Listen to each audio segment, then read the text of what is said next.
October 5th, 2014, from MetLife Stadium in East Rutherford, New Jersey. It was the Atlanta Falcons at the New York Giants. And the Giants won the toss and they elected to receive, so they got the ball first, but their first possession would result in a punt. The Falcons would go 3 and out, so they punted the ball back to the Giants.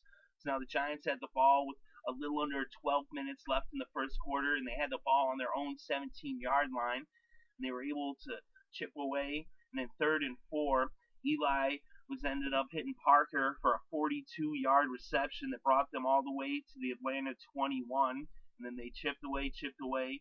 And then on 3rd and 3, from the Atlanta 3-yard line, 3rd and goal, Eli Manning found Randle for a 3-yard touchdown pass that put the Giants ahead 7-0 as they put the first points on the scoreboard. So at this point it was Giants 7, Falcons 0. So now Atlanta got the ball with under 7 minutes left in the first quarter, and they started on their own 20, and they went 80 yards in 9 plays in under just 5 minutes. And that was capped off by a 10-yard touchdown run by Steven Jackson that tied the score up at 7 apiece. So then, on the kickoff, we had a fumble, and so the Falcons ended up actually getting the ball back, and so now they had the ball on the Giants' 21-yard line as they were right there in field goal range to start their drive, and they made it all the way to the 2-yard line, but then Jackson lost 2 yards on the last play of the first quarter. So they opened up the second quarter on the Giants' 4-yard line. They were only able to get a yard on 3rd down, so they would end up kicking a field goal as Bryant came in to kick the 20-yarder, and now the Falcons were up 10-7 as they had the 3-point lead over the Giants. The Giants got the ball and they went 3 and out, so now the Falcons took back over with 12 and a half left before halftime, the ball on their own 25, and they made it into New York territory, but their drive stalled on the New York 38, and they were forced to punt. So now the Giants got the ball on their own 19-yard line with 9 minutes left before halftime. And they got into Atlanta territory, but their drive stalled on the 31, but Brown came out to kick the field goal, a 49-yarder, and it was good as this game was now tied up at 10 apiece. So now the Falcons had the ball with less than 4 minutes left before halftime, and it was on their own 25, and they would march across midfield and into the Giants' territory. They made it all the way to the 2-yard line. It was, first and goal from the 10. They got 8 yards, and then 2nd and goal from the 2, incomplete pass. 3rd and goal from the 2, incomplete pass. And so now we had Matt Bryant come out to kick his 2nd field goal of this game, again a 20-yarder. And now it was 13-10 Falcons as the Falcons led by a field goal over the Giants. The Giants got the ball back, but they just took a knee, and this game went to halftime. So now in the 3rd quarter, the Falcons got the ball first. They would end up turning it over as Matt Ryan threw an interception as Demps intercepted the ball. But then on the interception, there was a fumble, but then they ended up picking up the fumble. So just a lot of craziness. There's also a penalty. It was declined. It was defensive holding. So it's just a lot of craziness on that. But the Falcons got the ball back, and they were on the 44. So there they are, 1st and 10 from the 44. But they did make it across midfield, but then they ended up having their drive stall on the Giants' 44. And so they punted the ball back to the New York Giants, who took over with 10 minutes left in the 3rd. Their possession would result in a punt as well. And so they punted the ball back to the Falcons. So now the Falcons had the ball on their own 20-yard line with 7 minutes left in the 3rd quarter. And they made short work of the long field as they went 80 yards in just 3 plays. And it was a 74-yard touchdown pass from Ryan to Smith. They made it 20-10 as the Falcons now had a 10-point lead. So quite a play there, the 74-yarder. Matt Ryan to Antone Smith. So now the Giants took over trailing by 10 points with about 5.5 minutes left in the 3rd and the ball on their own 19.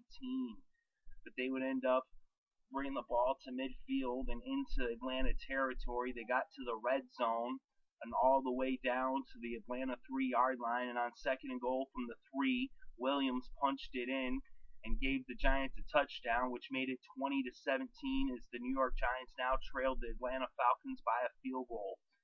So now there was 2 minutes left in the third quarter, and the Falcons would go 3-and-out, and they punted the ball back to the Giants, who got the ball on their own 36 and gained 9 yards on first down to bring the third quarter to a close. So now the Giants opened up the fourth quarter on their own 45, 2nd-and-1. They ended up getting no gain, and they ended up with 3rd-and-1. They ended up getting the first down. So now they're on their own 46. They brought the ball to midfield and then into Atlanta territory when they had a 14-yard pass from Manning to Odell Beckham. And then they got the ball to the red zone a few plays later as they were on the Atlanta 19.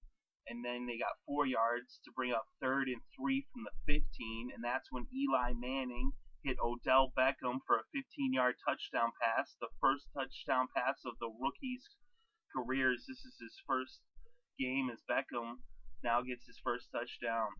So it was 24-20 as the Giants took the lead over the Falcons. So the Falcons got the ball with 10 minutes left in the fourth quarter, but they would go 3-and-out. So now the Giants got the ball back with about 8 minutes, 8.5 minutes left in the game. And they had the ball on their own 45, and they would get the ball into Atlanta territory. They would end up settling for a field goal as Brown came out to kick a 50-yard field goal, and it was good. And that made it 27-20 Giants as they now led the Falcons by a touchdown. So now the Falcons took over with 5 minutes left in the game. The ball on their own 20 as they needed a touchdown to tie it up. And so they actually ended up with 3rd and 11 from the 19. They picked up 10 yards, so this brought up 4th and 1 from the 29. But Matt Ryan was sacked on 4th and 1 for a 9-yard loss. So the Falcons turned over the ball on downs, and the Giants took over with 4.5 minutes left in regulation. They had the ball right there on the Atlanta 19 as they were already in field goal range. But then they ate up some clock. They ate up 2.5 minutes as they ended up only going 10 yards, but it took 7 plays, and they ended up settling for a field goal, a 26-yarder from Brown, and now it was 30-20 as the Giants led by 10 points. So now the Falcons had the ball with 2 minutes left in the game, just a little over 2 minutes, and the ball on their own 20, and they needed 2 scores. They would not manage even 1 score, and this game would come to a close as the New York Giants beat the Atlanta Falcons with the final score 30-20. And in this game, Eli Manning was 19 for 30 with 200 passing yards and 2 touchdowns. He also lost 3 yards off of his 2 rushes. But Matt Ryan was 29 for 45 with 316 passing yards, 1 touchdown, and 1 interception. The leading rusher in this game was Andre Williams with 65 yards off of 20 carries and 1 touchdown. And the leading receiver was Julio Jones with 105 yards off 11 receptions. So quite the game. As you actually saw on defense, each team only got 1 sack. Umenyiora got 1 sack against his former team as he's now with the Falcons. And for the Giants, Hankins had a sack. The only lone interception in the game was by Demps, as that was a big interception. And the Giants end up winning this one with the final score 30-20 as they improved their record to 3-2 as they are now above 500. And the Falcons now fall below 500 with a record of 2-3. So once again, final score Giants 30, Falcons 20.